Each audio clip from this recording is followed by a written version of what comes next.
Laisse-moi te montrer à quoi ressemble la sécurité du président le plus protégé au monde. Sans mentir, ce que tu vas voir va littéralement te faire exploser le cerveau. Dans cette vidéo, tu vas comprendre pourquoi protéger un chef d'État peut coûter des millions de dollars.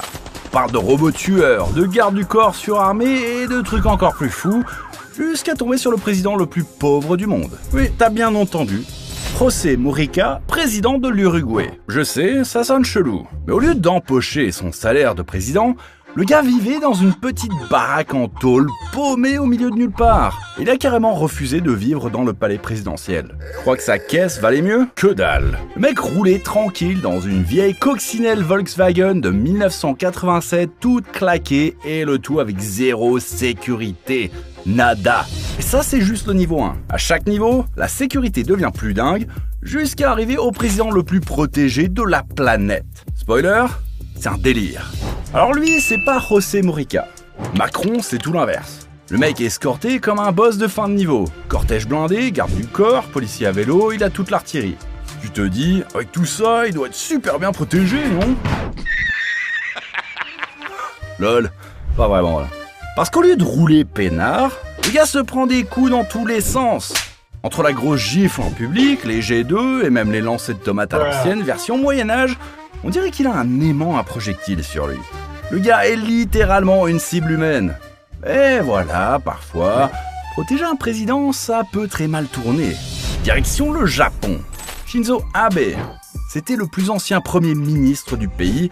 Et niveau discrétion, il gérait ça comme un ninja. Ses agents de sécurité couraient littéralement derrière sa voiture pour gérer le trafic en temps réel. Oui, t'as bien entendu. Les gars sprintaient en costard pour sécuriser la route. Mais même avec tout ce cirque, ça n'a pas suffi. Parce qu'en 2022, pendant un discours de campagne, boum, fin tragique, en plein événement, en direct devant tout le monde. Comme quoi, t'as beau contrôler la rue, tu contrôles pas tout. Mais le président Rodrigo Duterte, aux Philippines, lui, il savait exactement dans quoi il mettait les pieds. Surnommé The Punisher par son peuple, le gars était ruthless au max. Et franchement, en regardant ses déplacements, tu t'attendrais pas à ça. Parce que c'est qu'on voit, on dirait plus une virée entre potes qu'une mission commando. Le gars est fan de moto et il kiffait rouler en ville avec ses bros sur des 3 roues comme si de rien n'était. Mais soyons clairs, j'ai jamais vu autant de renforts armés derrière un tricycle. Il ne s'est pas arrêté là, hein. Pour envoyer un message au cartel, il a littéralement fait détruire des centaines de voitures de dealers. Ouais, on parle de millions de dollars de supercars écrasés juste pour dire « Regardez ce qui vous attend si vous jouez au con avec moi ». Alors ouais, ce que Rodrigo a fait était chelou. Mais c'est encore rien comparé à ce que le président de l'Égypte fait pour faire passer un message. Parce que pendant que la plupart des dirigeants montrent leur puissance avec des missiles nucléaires, des chars d'assaut ou des cortèges blindés, Abdel Fattah al-Sisi, lui, a décidé de flexer avec des abdos huilés. Oui, tu as bien entendu. Le mec a littéralement déshabillé toute son armée, les a enduits d'huile façon bodybuilder, et les a fait défiler en mode parade militaire sexy chelou. Genre, on est où là? Sur TikTok ou en zone de guerre? Franchement, on dirait une armée de P. Diddy en train de tourner un clip. Mais t'inquiète, sous tout ce gloss et cette huile de coco, c'est pas des figurants. C'est l'élite de l'armée égyptienne, prête à bondir au moindre danger. Et voilà pourquoi la sécurité d'Al-Sisi est classée niveau 40. Stylé, mais ça marche. Là, on arrive à la moitié de ce classement, niveau 50. Et à partir de maintenant, ça devient très très sérieux. Direction le Venezuela, où le président Nicolás Maduro a poussé la sécurité à un tout autre niveau, au point de transformer ses gardes du corps en boucliers humains, littéralement. En 2018, pendant un événement militaire, le gars est en train de faire son discours, tranquillou, et là, 2 drones piégés aux explosifs débarquent pour tenter de l'assassiner. Explosion à quelques mètres. Mais les gardes, zéro hésitation. Ils se jettent direct sur Maduro pour le couvrir de leur propre corps. Oublie les gilets pare-balles, eux c'est carrément les gilets humains. On parle de gardes du corps qui gardent avec leur corps. Mais bon, tout le monde n'a pas eu le courage de jouer au héros, hein. Pendant que la garde rapprochée se sacrifiait, les soldats en périphérie, ils ont pris leurs jambes à leur cou direct. Merci, au revoir et bonne chance, président. Mais quand il s'agit de protéger le boss du Vatican, le plus gros danger, c'est le boss lui-même. Ouais, parce que par exemple, le pape François n'avait pas peur de se mouiller. Le gars voulait absolument rester proche du peuple, alors niveau sécurité, C'était stress H24 pour son équipe. Tu crois que c'est chill d'être garde du corps du pape? Pas du tout. C'est du sport, jour et nuit. Du coup, la sécurité papale, c'est du multicouche version Holy Protection. D'abord, t'as la garde suisse, les mecs en tenue de carnaval, version médiévale, là. Mais t'inquiète, ils sont pas là pour décorer. C'est de la sécurité d'élite, formée pour tout. Ajoute à ça la surveillance high-tech du Vatican, les agents planqués dans la foule, et là, t'as une vraie forteresse sainte. Et quand le pape est pas à pied, il sort sa bagnole de compète, Papa Mobile. Un Mercedes G-Wagon électrique blindé, vitres par balle, siège pivotant et même toit amovible si monsieur veut un peu de vent divin. Oui, le pape roule en G-Wagon. Et c'est pas pour aller au supermarché. Mais rien ne crie VIP plus fort que d'avoir une escouade d'agents d'élite qui surveille chacun de tes mouvements. Et en Inde, le premier ministre Narendra Modi, il ne fait pas dans la discrétion. Déjà, il a des gardes qui marchent à côté de son SUV blindé comme s'il tournait une pub pour Call of Duty. Mais le clou du spectacle, des agents carrément postés sur le toit du véhicule, prêts à bondir à la moindre embrouille. Parce que bon, quand t'es le chef d'un pays avec plus d'1 milliard d'habitants, il y en a forcément quelques-uns qui veulent ta peau. C'est pour ça que Modi sort avec la SPG, une unité spéciale d'élite dont la seule mission c'est de le garder en vie, peu importe le prix. Et cette mallette que tu vois dans leurs mains, c'est pas un bagage cabine mon pote. C'est une mallette balistique qui se déplie en une vraie plaque par balle en mode « Surprise, je suis un Transformer ». Tu veux lui tirer dessus? Bonne chance, t'as Iron Man en face. Et si tu pensais que s'approcher d'un premier ministre c'était compliqué, essaye donc de t'approcher d'un roi. Parce qu'en Angleterre, protéger la monarchie, c'est du sérieux. On parle pas d'un simple palace bling bling. Buckingham Palace, c'est une forteresse à 5 milliards de dollars déguisée en maison de poupée. Gris, caméra, garde partout, chaque centimètre carré est sous surveillance. Et les fameux King's Guards, tu sais ceux avec les gros chapeaux en poil de nounours? Pas juste pour les selfies des touristes. Ce sont de vrais soldats de l'armée britannique avec License to Kill version 007 mais sans costume. Et crois-moi, si tu fais un pas de travers pendant la relève de la garde, ils te piétinent sans même cligner des yeux. Protocole royal ou pas, t'as intérêt à rester dans les clous. Mais attends, tu pensais que les autres chefs d'État étaient parano? Kim Jong-un, lui, c'est carrément une obsession. Le gars est obsédé par sa sécurité au point de faire des trucs vraiment chelous. Genre, pour avoir juste le privilège d'être dans son périmètre, faut passer par des contrôles de sécurité de niveau boss final. Et quand il daigne quitter son palais suprême, faut être sûr qu'il est entouré par au moins 12 gardes du corps en costard-cravate, oreillette, façon Men in Black version Pyongyang. Mais attention, c'est pas n'importe quel mec.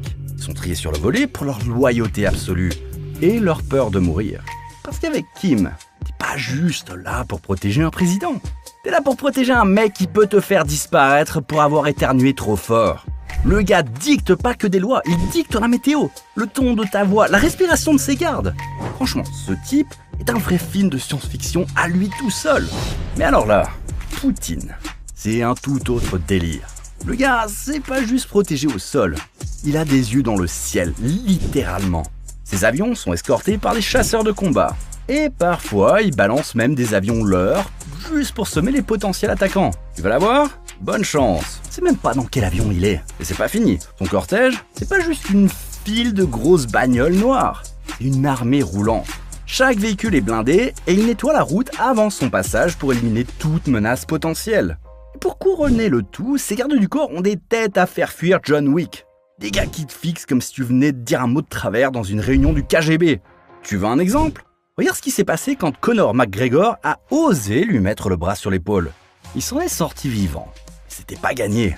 Bref, toucher Poutine, c'est comme essayer de câliner un tigre, sous stéroïdes, avec un drone au-dessus de ta tête. Mais là, on va parler d'un mec qui a même pas besoin de sécurité. Pourquoi?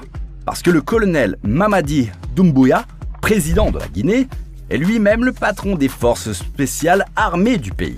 Genre, combien de présidents tu connais qui se baladent avec des AK-47 et des lance-roquettes? Personne, sauf lui. Mamadi et son escouade, toujours en mode commando, même quand ils font rien. Tenue tactique complète, fusil automatique, regard de guerre, même quand ils sont juste en veille.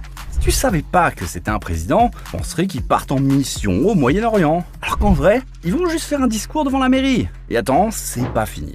Quand Mamadi veut juste faire une petite balade en ville, tranquille, il se pointe avec la moitié de l'armée derrière lui. Et son sport préféré? Le vélo, mais version Fast and Furious. Le mec fait du cyclisme escorté par des jeeps, des soldats et des mecs armés jusqu'aux dents. T'as déjà vu le Tour de France version militaire? Maintenant oui. Alors s'il y en a bien un qui ne peut pas se permettre une petite balade à vélo tranquillou, c'est Donald Trump. Depuis 10 ans, le mec a la moitié de la planète qui voit rouge dès qu'il ouvre la bouche. Et Trump, il connaît qu'un seul concept au niveau sécurité, jamais trop. Alors que la plupart des présidents ont 80 agents au max pour les protéger, lui il en a carrément 300. Oui, 300. On parle de garde du corps, équipe anti-filature, unité anti-sniper, squad d'assaut en cas de pépin. Bref, si une menace existe, il y a déjà un mec prêt à la neutraliser. Et après tout ça, normal qu'il ait besoin de se reposer un peu. Mais attention, Trump dort pas n'importe où. Il se détend dans sa forteresse privée, Mar-a-Lago, le palace façon GTA mais en vrai. Sur place, des agents partout 24/7, des gardes-côtes armés et même des chiens robots. Oui, des chiens robots. Le mec a fusionné Black Mirror avec Fort Knox. C'est ça, le traitement présidentiel version milliardaire. Trump, c'est du lourd. Ouais, mais il n'est pas le seul à jouer dans la cour des grands. Parce que quand le président Erdogan de Turquie sort dans la rue, il se contente pas d'un simple convoi blindé. Non. Le mec débarque avec un battle boss. Oui, un vrai bus de guerre blindé de partout. Et c'est pas juste un gros car scolaire par balle, hein. Sur le toit, des gardes armés comme dans un jeu vidéo. Dans le ciel, des hélicos qui tournent en mode y a rien qui nous échappe. Tu te dis, ok, c'est abusé, on dirait la Corée du Nord là. Bah ouais, exactement. Le gars a carrément pompé le style Kim Jong-un. Que là c'est encore plus hardcore. Passer à travers la sécu de Kim, c'est une promenade de santé comparé à Erdogan. Mais là, on y est. Niveau 100, le boss final. Le mec tellement protégé que si tu le cherches, tu déclares la guerre à tout un pays. Parce que quand il s'agit de faire des démonstrations de force, Xi Jinping connaît pas le mot subtilité. Et pas juste le président, c'est aussi le chef de la plus grande armée active au monde. On parle de plus de 2 millions de soldats prêts à bouger à tout moment. C'est pas une équipe de sécu, c'est un pays en stand-by. Tu veux un exemple? Regarde le défilé militaire des 70 ans de la Chine. Des tanks, des jets, des missiles, des rangées de soldats à perte de vue. C'était le plus gros défilé militaire de l'histoire. Rien que ça. Et pour te dire à quel point tout est verrouillé, même son traducteur doit passer un contrôle de sécurité avant de s'approcher de lui. Ok, on a compris, t'es le big boss, t'as coché toutes les cases du Sigma Mail version État. Mais tu sais qui prend vraiment zéro risque? Ce peuple. Une tribu isolée prête à attaquer n'importe qui ose s'approcher. Bienvenue sur l'île la plus dangereuse de la planète. Des endroits comme ça, il y en a plein sur Terre. Des routes de l'enfer, des îles pleines de serpents, des coins où même Google Maps flippe. Si t'as le cran d'en voir plus, clique juste ici.